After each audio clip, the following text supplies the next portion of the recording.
And so one fascinating tidbit in season 4 of Blowback is the debunking of a myth related to the movie Rambo 3. Can you tell us what happened there?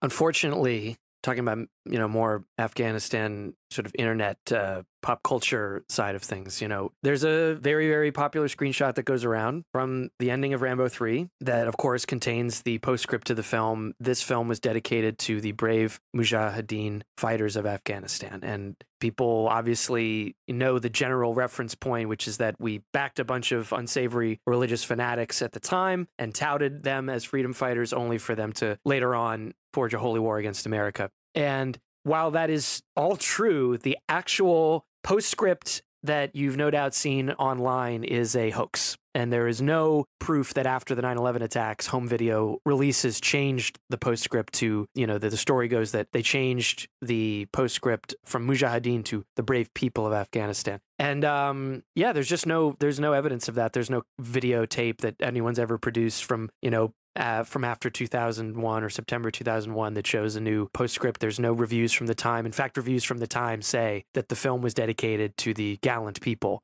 So it was never dedicated to the Mujahideen. But as our buddy Will Menaker said when we recently spoke to him, you don't need a postscript at the end of that movie to know that it was dedicated to the brave Mujahideen of Afghanistan. It's one of the most successful and long-lasting examples of Hollywood getting in on the cultural moment and political moment to make a bunch of Vietnam movies, but about the Soviet Union having their own Vietnam in Afghanistan, which is in fact a line in Rambo 3.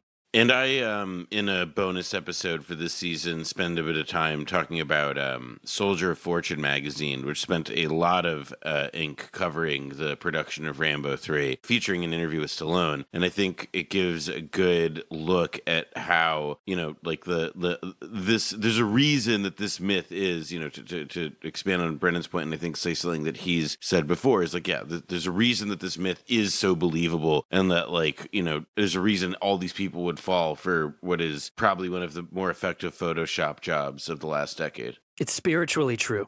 Yes. Yes, exactly. It could be true, though, right? Because the world is so crazy now, dude.